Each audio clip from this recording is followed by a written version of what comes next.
Hi, this video is just to show you how to start up your stove for the very first time. It will have already been installed and we've checked it at the factory to make sure everything works well. So a couple of checks you should always do before you start. First of all, make sure the power is on at the wall. Secondly, make sure the power is on at the stove. Thirdly, check to make sure that the little temperature measurement device, the thermistor, is properly fixed to the wall with a little bit of sticky tape. It's important that that is kept well away from the back of the stove because that's picking up the room temperature. If you have it behind the stove, it'll get too hot and the stove will turn off. A very important issue. The next step is to make sure there's plenty of pellets in the hopper. We like to use Nature's Flame pellets. We find they're very good quality and they really work well with the stove. Take a scoopful, put it into the hopper, and it's not a bad idea to almost fill the hopper. That will keep you going really for almost a day. The final thing you should always do is make absolutely sure the door is thoroughly closed.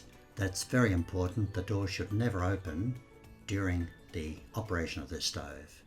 Now we can move on to actually making your heater going. Very simple.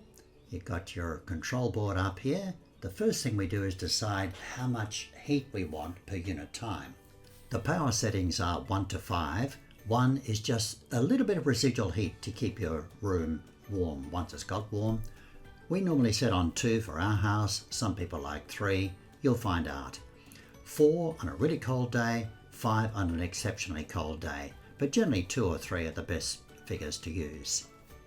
Now we set the fan speed, the fan which is blowing the hot air into the room. We normally just use exactly the same figure as we have for the power setting on the pellets. Occasionally you might want to reduce that setting and bring it down even to 0, turning off the fan. That makes it a bit quieter. But generally we just match them as I said. Now we move on to the temperature setting. The first figure you see is the temperature of the room we're in right now, but we can change it by adjusting the maximum temperature to be reached. For example, it might want to cut out at 22. You might want to go higher or lower. We can raise it as far as you like. We don't usually go beyond 25, but it's your choice.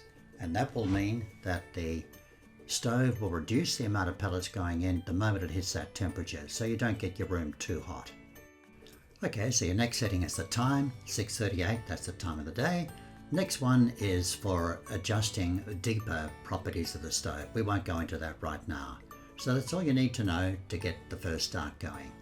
Now all you have to do is press the on button and you'll see a little flashing green light that tells you the stove is now running. And from then on you can watch, if you like, the pellets falling into the chamber at the bottom, and that will soon ignite. Okay, so here you're watching the pellets falling into the burn pot. And very quickly you'll find a little glow at the back after a couple of minutes.